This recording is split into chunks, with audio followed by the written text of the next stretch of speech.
D'ailleurs, lorsqu'on s'était eu par Skype donc la dernière fois, on avait parlé de deux suicides, je crois.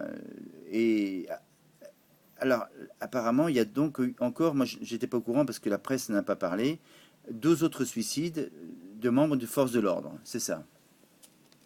Plus précisément, moi je parlerai même de trois parce que le 28 septembre, c'est quand même assez frais. À Châteauvillain, dans l'Orne, des collègues se sont inquiétés de l'absence d'un gendarme et ils sont partis à sa recherche et ils l'ont trouvé décédé. Donc ça c'était le 28 septembre. Ensuite, début octobre, on a retrouvé le corps du commandant de la brigade de Goron dans la Mayenne, dans le centre-ville. Mais là, la presse locale ne parle pas des causes de la mort. À chaque fois, on nous dit que le sujet sera repris dans une prochaine édition. On ne trouve jamais rien.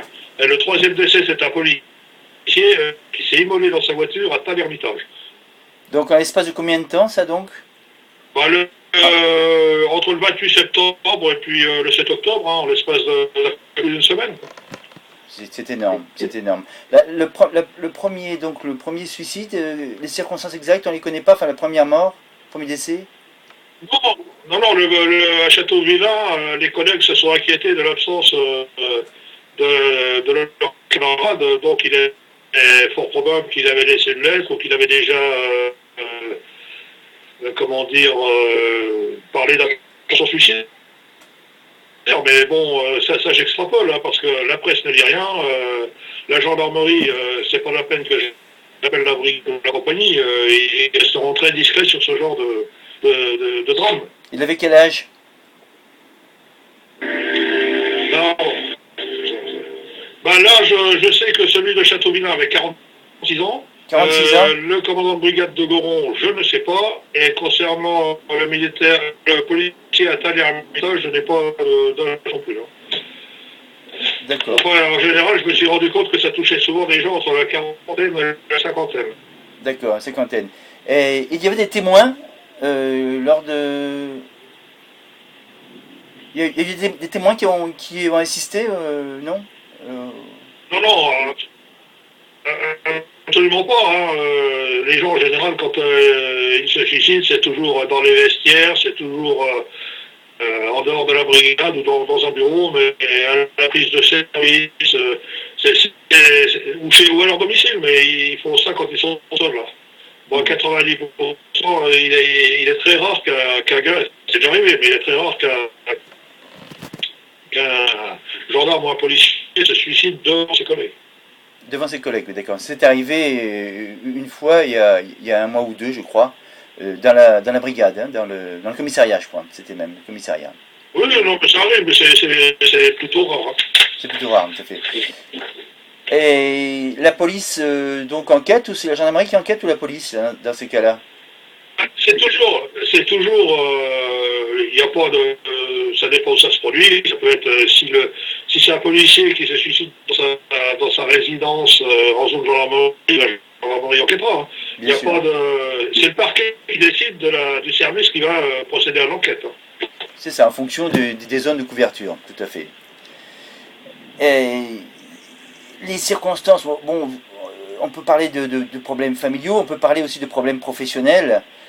Parce qu'il semblerait quand même que, comment dirais-je, les forces de l'ordre ne sont pas entendues par leur direction, parfois même par leur syndicat. Enfin, je parle de la police qui est un syndicat.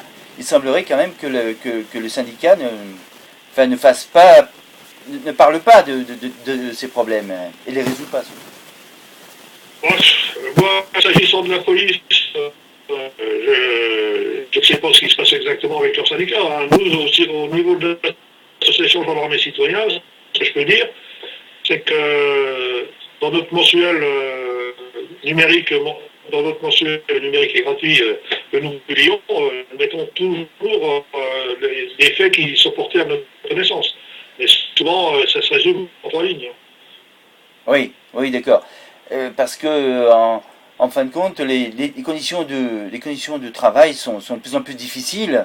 On a vu ces problèmes, notamment à France Télécom, à un moment donné, où il y a beaucoup de suicides, ce qu'on appelle le burn-out, hein, dans ces cas-là. Hein. C'est-à-dire, il y a un surcroît de charges qui est tel que c'est humainement invivable.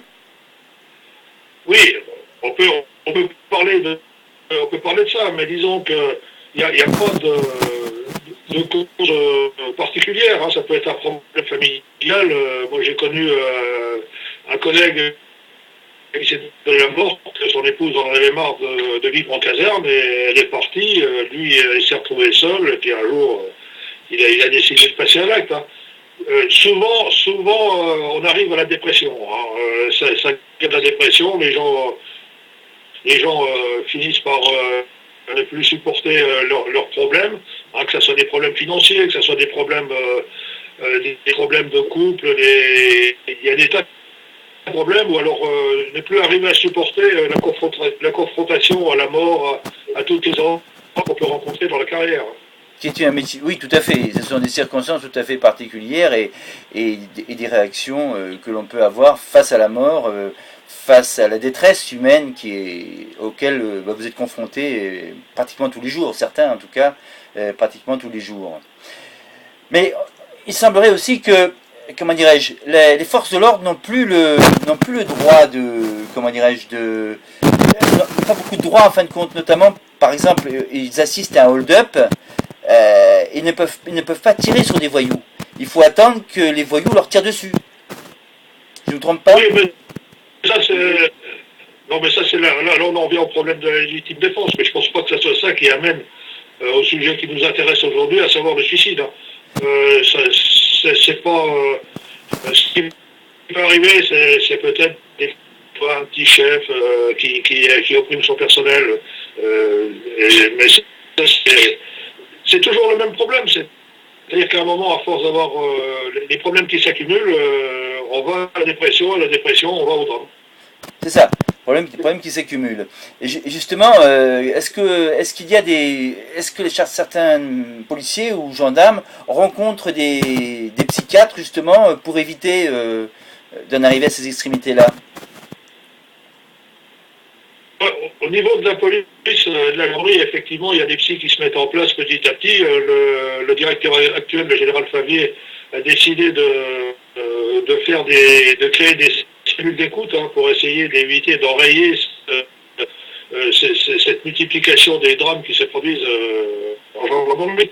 Ah, et puis, il faut savoir qu'au niveau de la police, ils ont un organisme géré par l'ANAS, hein, qui est l'association sociale du ministère de l'Intérieur. Ils ont un centre dédié qui se trouve au Liège, dans l'Indre-et-Loire, ça s'appelle le Combat. Et là, ils reçoivent des gens, des policiers, qui sont déprimés, qui ont des problèmes, qui ont menacé ou qui ont tenté à leur jour. Il faut savoir que du fait que la gendarmerie se trouve maintenant au ministère de l'Intérieur, les gendarmes devraient pouvoir, et peuvent d'ailleurs, mais il faut peut-être voir quelle formule adopter pour y aller, peuvent aller dans ce centre. Oui, tout à fait. Mais aussi, on peut envisager que le policier ou le gendarme, vu la difficulté qu'il rencontre et les problèmes insolubles parfois qu'il rencontre, puisse envisager une autre carrière.